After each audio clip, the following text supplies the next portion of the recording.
నీకు అర్థం కావట్లేదు బ్రదరు. నీ ఎనర్జీని డ్రింక్ చేస్తే రెడ్ బుల్ మూతపడిపోతాయి. వినటానికి చాలా బాగుంది మీ అబ్జర్వేషన్. ఆసమ్. ఆసం అంటే ఏంట్రా? అసమంటే అసమే. అడిగే అర్థం కాలేదు ఎదవా. బ్రదరు అన్ని బానే ఉన్నాయి గానీ నీ కథలో ఫ్లా ఉందమ్మా. ఏంటది? హీరోయిజం బోల్డ్ అంత ఉంది కానీ రొమాన్స్ ఏది?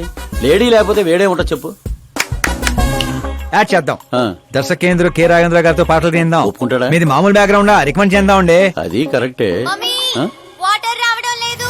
ఆ, సూపర్ ఐడియా. ఆహా. ఇట్రా ఆ, నీ కథకి లవ్ ఎంగిల్ నేను ఇస్తా. ఈ ఇంట్లో శ్రద్ధాకరణ పెళ్లి అవుతుంది కదా, నువ్వు ఆ అమ్మాయిని పడేస్తే చదువుకోండి మతగాని పోయిందంటే. ఇగో బంగారం దా దా అమ్మా. నమ్మకానికి రూపా పని నేస్తే నువ్వేనని తెలుసమ్మా. జస్ట్ కథ కోసం ఇమాజిన్ చేసుకో. అచ్చి బాబోయ్, ఫస్ట్ సినిమాకి ఎన్ని బ్యూటిఫుల్ ఐడియాస్ ఇస్తున్నారంటే మీరు ఖచ్చితంగా ఫ్యూచర్ స్టార్ సిద్ధప్ప. సిద్ధప్ప ఆ మోటర్ ఏమని చెప్పు.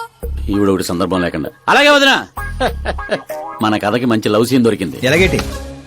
ప్రోటీన్ షేక్, ఆ? Current shock. వెళ్ళు. ఇగో బంగారం ఆ? వెనక్కిరా. ఎక్కడికి? మోటార్ బాగు చేద్దామని. మట్టి ఇది కొంచెం వాడమ్మా. పైన పాపుంది, కింద పంపు పాడైంది. అచ్చి బాబోయ్, ఎన్ని సినిమాల్లో చూడలేదు.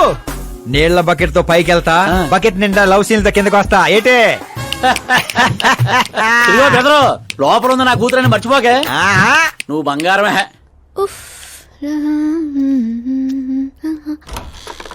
శ్రద్ధా గారు,